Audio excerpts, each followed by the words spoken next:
ఇప్పటిదాకా నేను చూసిన సినిమాలన్నింటిలో ఒక 2 సినిమాలు తీసిన డైరెక్టర్స్ మాత్రం తమ సెకండ్ సినిమాకి ఎలాంటి కథతో వస్తారు అని నేను చాలా ఈగర్‌గా వెయిట్ చేసేలా చేసిన డైరెక్టర్ కేవలం ఇద్దరే ఇద్దరు. వాళ్ళలో ఒకరు మన 'RX hundred' director Ajay Bhupathi. And రెండోది మన 'ఉపెన' డైరెక్టర్ బుచ్చిబాబు. ఎందుకంటే మీరు గమనిస్తే ఈ 2 సినిమాల్లో ఉండే మెయిన్ ట్విస్ట్ అనేది ఒకే రకమైన ఇంపాక్ట్ తో ఉంటది. ఇన్‌ఫాక్ట్ ఈ 2 సినిమాల్లో కథ అనేది ఒక స్ట్రాంగ్ స్క్రీన్ ప్లే పాయింట్ తో ముందుకెళ్తూ ఉంటది. కానీ వీటిల్లో ఉండే ట్విస్టులు మిగతా సినిమాల్లో ఉన్నట్టుండవు. అందుకే అంత ఇంటెన్స్ హై ఇచ్చిన సినిమాల తర్వాత మళ్ళీ అదే ఇంపాక్ట్ ఇవ్వగలిగే సినిమాలతో రావడం ఆ డైరెక్టర్లు కూడా చాలా కష్టం. నిజానికి ఇదే రీజన్ వల్ల 'మహాసముద్రం' అనే సినిమా ఫ్లాప్ అయింది. కాకపోతే ఆయన వెంటనే 'మంగళవారం'తో హిట్ కొట్టాడు అనుకోండి. బట్ బుచ్చిబాబు నుంచి సినిమా వచ్చి 4 ఏళ్లైంది. అండ్ 'ఉప్పెన'లో కూడా ఒక మంచి స్క్రీన్ ప్లే ట్విస్ట్ ఉందనే తప్ప సినిమాలో రిపీటెడ్ గా చూడాలి అనిపించే ఎలిమెంట్స్ చాలా తక్కువ ఉంటాయి. నా వరకు ఒక సినిమా ఎంత డబ్బులు చేసినా సరే రెండోసారి చూడలేకపోతే మాత్రం ఆ సినిమాలో ఏదో తక్కువ ఉందని చెప్పాలి. నిజానికి 'ఉప్పెన'తో నాకున్న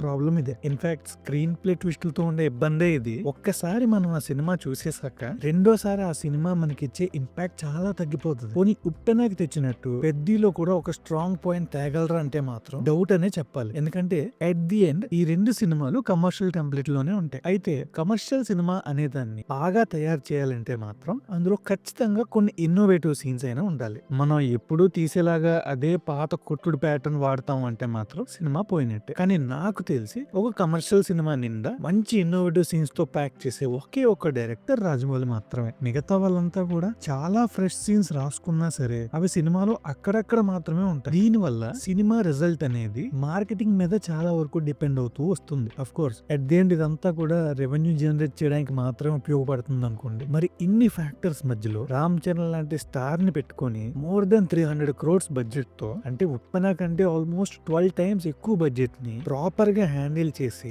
అందరూ యునానిమస్ గా యాక్సెప్ట్ చేయగలిగే ఒక సినిమా అవడం అంటే మాత్రం చాలా కష్టం అనే చెప్పాలి. ఎందుకంటే ఈ మధ్య చాలా సినిమాలు మా సినిమా హిట్ అయిందని పోస్టర్లు పెడుతూ ఈవెంట్లు పెడుతూ ఇది హిట్ సినిమా అని మన మీద రుద్దడానికి ట్రై చేయడం మనం చాలా ఫ్రీక్వెంట్ గా చూస్తున్నాం. అలా కాకుండా మనం అంతా నిజంగా ఒక మంచి సినిమా అని ఫీల్ అయ్యే సినిమా ఇస్తారా అన్న దాని గురించి ఈ వీడియోలో డిస్కస్ చేసుకుందాం. Number 1, Buchibabu's execution. నా వరకు డెబ్యూట్ సినిమా అయినా సరే 'ఉప్పెన' సినిమాని బుచ్చిబాబు చాలా బాగా హ్యాండిల్ చేశారని చెప్పాలి. ఎందుకంటే ఎంత అసిస్టెంట్ డైరెక్టర్ గా పనిచేసినా సరే ఇలాంటి ఒక స్ట్రాంగ్ పాయింట్ తో ముందుకు రావడం అనేది చాలా డేరింగ్ తో కూడుకున్న పని. అంతేకాకుండా విజయ్ సేతుపతి లాంటి యాక్టర్ నుంచి తనకు కావాల్సిన అవుట్పుట్ ని ఎక్స్ట్రాక్ట్ చేయగలగడం అంటే ఖచ్చితంగా పెద్ద విషయమే. That to being a debutante. And DSP music కూడా ఆ రోజుల్లో చాలా సౌండ్ చేసిందని చెప్పాలి. నాకు అప్పుడప్పుడు డౌట్ వస్తూ ఉంటది, అసలు ఇంత ఇన్నోసెంట్ గా కనిపించే బుచ్చిబాబు ఇంతమందిని ఎలా హ్యాండిల్ చేశారని. ఎందుకంటే ఒక సినిమా హిట్ అవ్వడానికి కావాల్సిన అన్ని ఎలిమెంట్స్ 'ఉప్పెన' సినిమాలో ఉంటాయి. జస్ట్ నాకు పర్సనల్ గా రిపీట్ వాల్యూ అన్న పాయింట్ వల్ల నాకు ఇలా అనిపిస్తుంది అనుకోండి. But still Buchi is a very talented man. So 'Peddi' కూడా ఖచ్చితంగా హిట్ అవుతుంది. బట్ మనం అనుకునే యునానిమస్ యాక్సెప్టెన్స్ అనేది వస్తుందా అన్నదే మన పాయింట్. ఎందుకంటే 'ఉప్పెన' సినిమా నాకు అంత ఎక్కలేదు అని చెప్పిన కొంతమంది అమ్మాయిలు కూడా ఉన్నారు. సో చూడాలి మరి 'పెద్ది' ఎలా ఉండబోతుందో. ఇంకా మన రెండో సెగ్మెంట్ కి వస్తే ఏఆర్ రెహమాన్ మ్యూజిక్. నాకు తెలిసి ఇది one of the best decision అని అంటాను నేను. ఎందుకంటే ఏఆర్ రెహమాన్ మ్యూజిక్ కి ఎప్పుడు కూడా ఒక ప్యాటర్న్ ఉంటుంది. ఆయన పాటలు ఎప్పుడు మనకి వినగానే ఎక్కుతూ ఉంటాయి. కానీ చాలా వరకు మన సినిమాల్లో చూసే విజువల్స్ కి సరిపడే విధంగా ఉంటుంటాయి అవి. నాకు తెలిసినంత వరకు ఈ మధ్య వచ్చిన చాలా పాటలు మనకి విన్న వెంటనే నచ్చుతాయి, కానీ కొన్ని రోజులకే బోర్ కొట్టేస్తున్నాయి. ఎందుకంటే ఈ పాటలు కేవలం వైరల్ అనే టార్గెట్ పెట్టుకుని చేస్తున్నారు. ఈవెన్ లిరిక్స్ ని కూడా ఒక 30 seconds రీల్ కోసం మాత్రమే రాయిస్తూ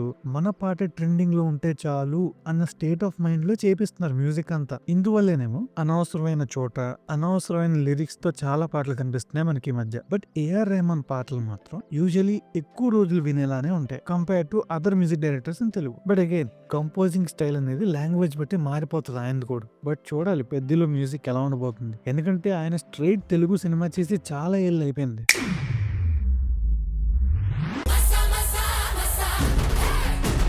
सेट में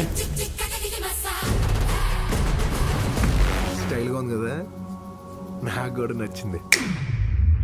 బట్ మనం ఆయన తమిళ్ సినిమా పాటలు గానీ హిందీ సినిమా పాటలు గానీ చూసి అదే విధంగా ఉంటది అనుకుంటే మాత్రం అది పొరపాటే అవుతుంది. ఎందుకంటే ప్రతి లాంగ్వేజ్ లో ఆయన పాటలు చాలా డిఫరెంట్ గా ఉంటాయి. అఫ్ కోర్స్ ఆ పాటలు ఆయన ఎలా తయారు చేసినా సరే పాటలు అయితే బాగుంటాయి. కాబట్టి పెద్ద is in safe zone when it comes to music. In fact Chikiri song బాగుంది అండ్ మోహిత్ చౌహాన్ గొంతు విని కూడా చాలా రోజులైంది, సో మంచి ఇంపాక్ట్ ఇచ్చింది. బట్ మధ్యలో జాన్వీ కపూర్ షార్ట్స్ మాత్రం చాలా అన్నెసరీ అనిపించాయి. Let's see how she will do in her character. ఎందుకంటే ఆమె చేసిన ఏ రోల్ కూడా జనాలకి పెద్దగా రెసిస్ట్ అవ్వటం లేదు, చాలా ఇంపాక్ట్ లెస్ గా ఉంటున్నాయి. ఇంకా దివ్యేందు, అదే మనం ఉన్న భయ్య, ఓ క్రేజీ చాయిస్ అనిపించింది నాకు. ఈ can do very well actually. Just underutilise చేయకుండా ఉంటే చాలు.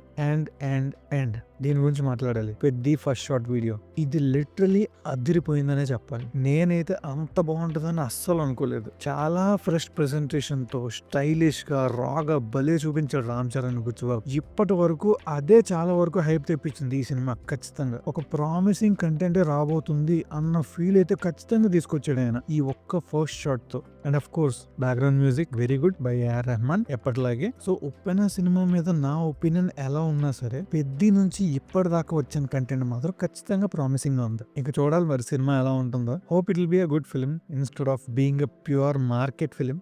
So that's it for today guys. Video నచ్చితే లైక్ చేయండి. Will meet again. By by.